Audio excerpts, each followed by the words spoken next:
Gostei muito há pouco da última frase pronunciada pelo senador Ferraço, de que se o Brasil vai mal, os estados também vão mal. Só que eu quero acrescentar também a inversão. Se os estados forem mal, o Brasil vai mal. E é o que nós estamos vivendo. E é por isso que foi boa essa renegociação. Não uma grande renegociação acontecida anteontem aqui em Brasília.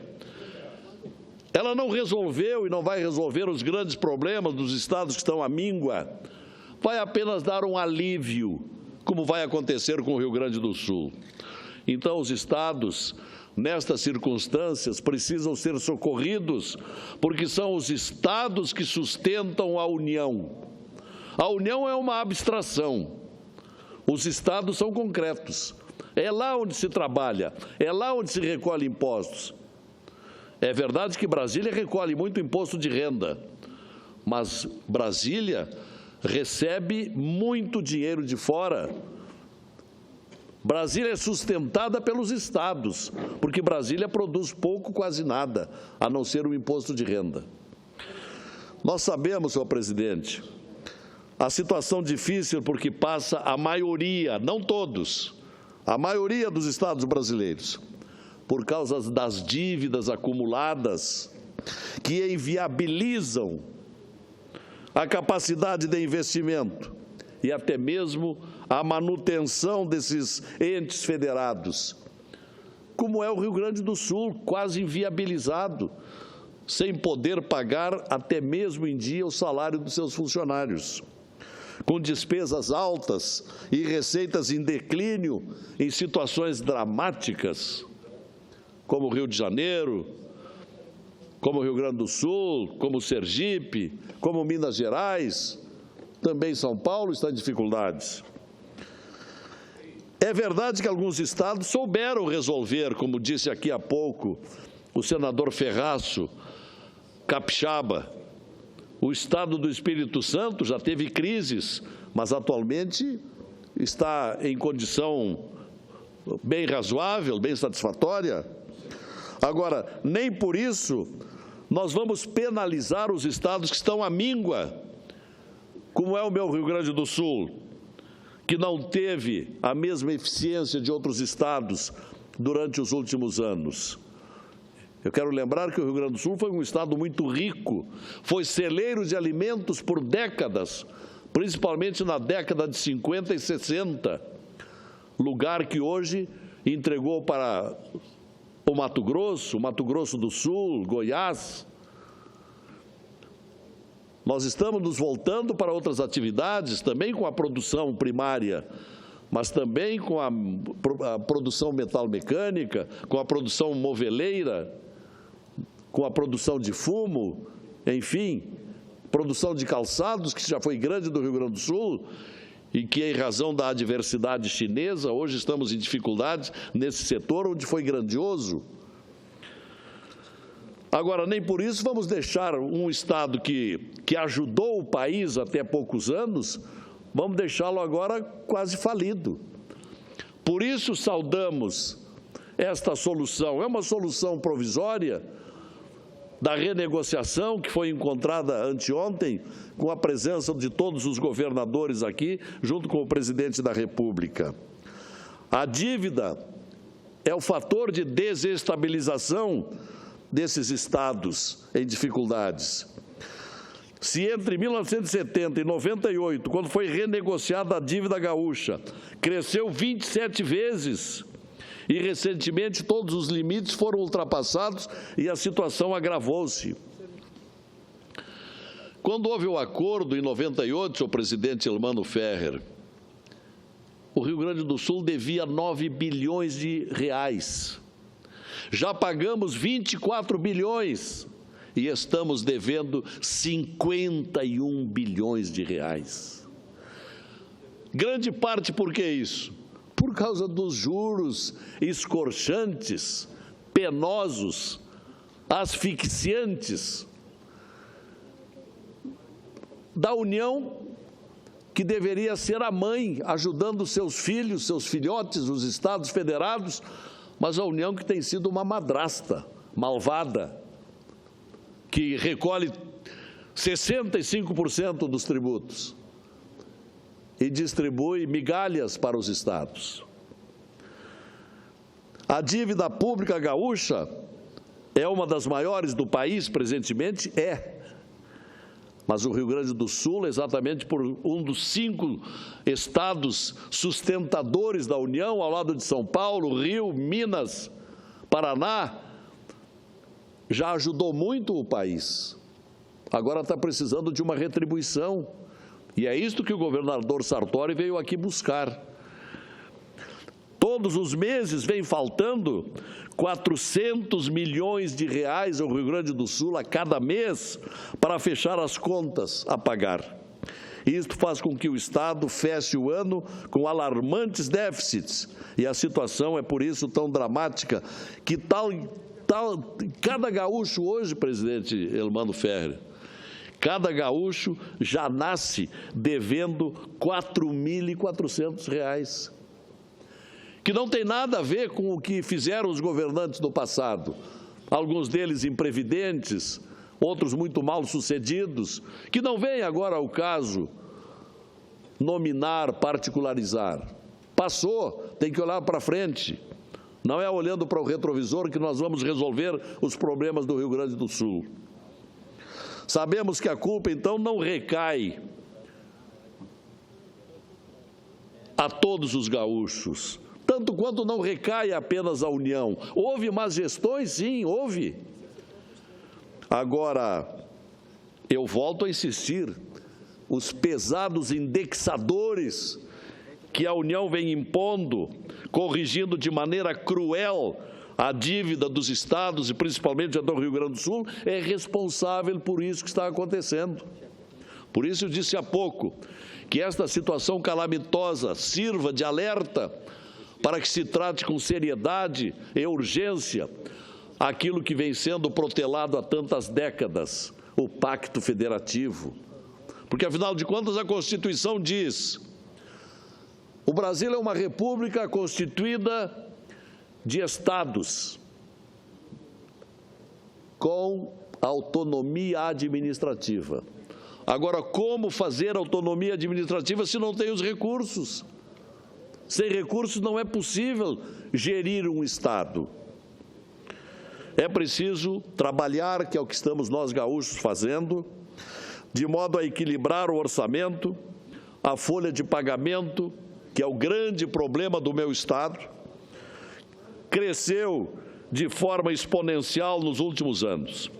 Desde 2005, o total gasto com o funcionalismo do Rio Grande do Sul saltou de 8,5 bilhões de reais para 24 bilhões e 700 milhões de reais. São números desconcertantes que o governo tem que enfrentar. Como pode um Estado encontrar em equilíbrio com uma folha tão alta entre salários e encargos? É impossível. Por isso a dívida.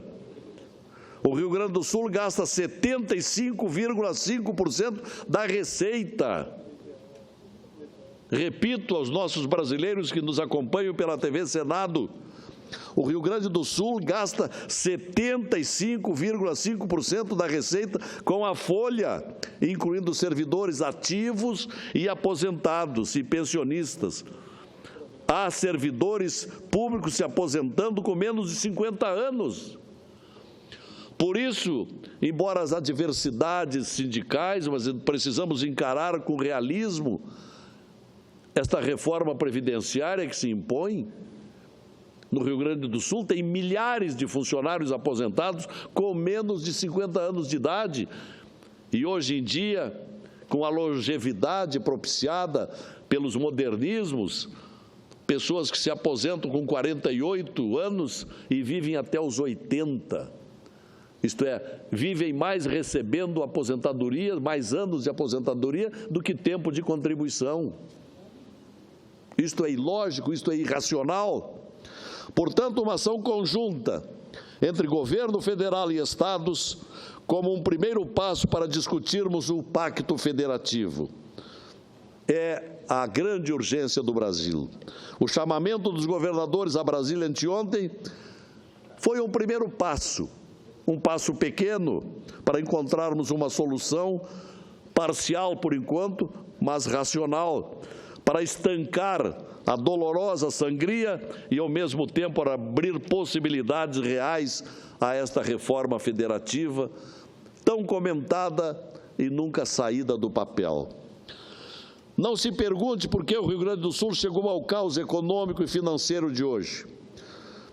Não vem ao caso, como eu disse há pouco, não vem ao caso cobrar, mas é evidente que isto é resultado de vários governos ineficientes e imprevidentes, assim como também nada puderam fazer por ter uma lei previdenciária negativa, maléfica, ruim.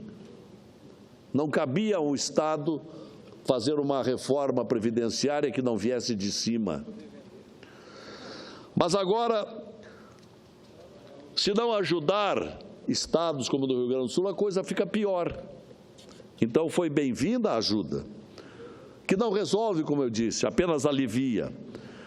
Então, é um ponto comemorado, essa concordância com o alongamento das dívidas estaduais por mais 20 anos e também em dar uma carência até o fim deste ano para o pagamento das parcelas mensais de dívidas com a União. Ela é vista como um alívio, repito, não solução, mas um alívio. É preciso, daqui para adiante, acautelar-se. Se ganharmos esse fôlego como estamos ganhando, é para sanear um sistema e equilibrar as contas daqui por diante. Caso contrário, enfrentaremos um problema ainda mais grave logo ali adiante. E o governo gaúcho está procurando sair desta situação muito consciente de que é indispensável um novo modelo de administração, mais econômico, mais racional, porque, como foi feito até agora, não deu certo. Além da suspensão de pagamento das parcelas mensais da dívida até o fim de 2016, teremos o alongamento do prazo dos débitos estaduais com a União por mais 20 anos, com cobrança a partir de janeiro de 2017 e aumento gradual de 5,5% por 18 meses. Isto foi resolvido. Assim, em meados de 2018, os estados retomarão o pagamento da parcela cheia. Entretanto, o que pode desafogar a situação emergencial é o alongamento por 10 anos, com 4 anos de carência, de 5 linhas de crédito do BNDES, o que pode propiciar novos investimentos. O BNDES, que poderia estar ajudando os estados. Por quê, presidente Elmano Ferrer? O BNDES tem um S no nome, é um banco social, mas não um banco social para ajudar a Bolívia, a Venezuela, a Cuba, os países africanos. Deveria ter ajudado os estados, incentivando obras de infraestrutura. Esse é um dos grandes erros, um dos grandes males do governo que está terminando nesses últimos 13 anos. A má gestão dada ao BNDES. Mas o pagamento proposto não virá sem contrapartidas. Esse pacote de anteontem com a renegociação é um acordo apropriado com a inserção dos estados na proposta enviada ao Congresso pelo governo federal da limitação dos gastos públicos.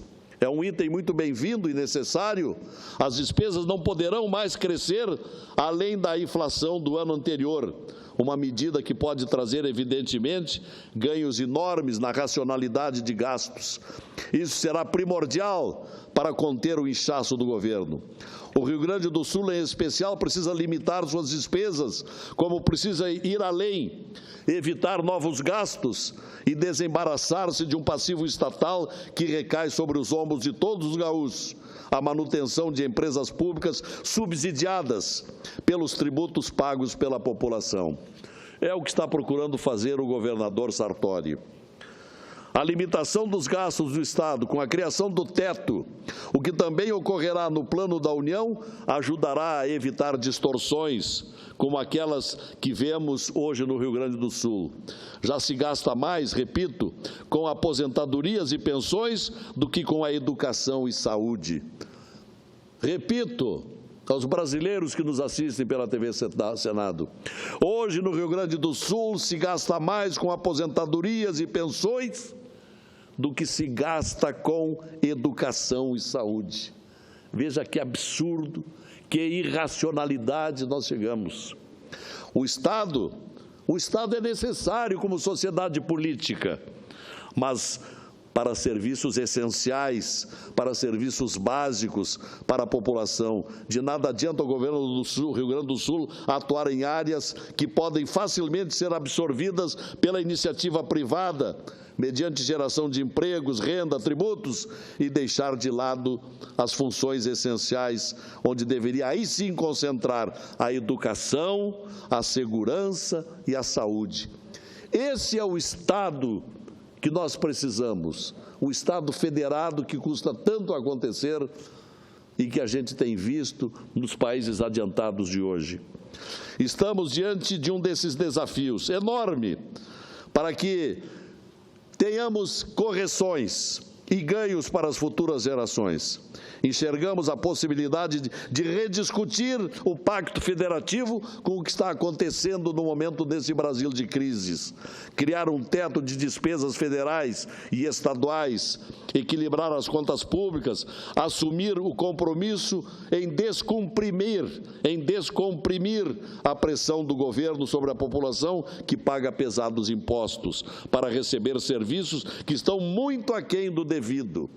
Pagamos muitos impostos e temos uma prestação de serviço medíocre, lamentável, precária, principalmente na área da saúde, da educação e da segurança.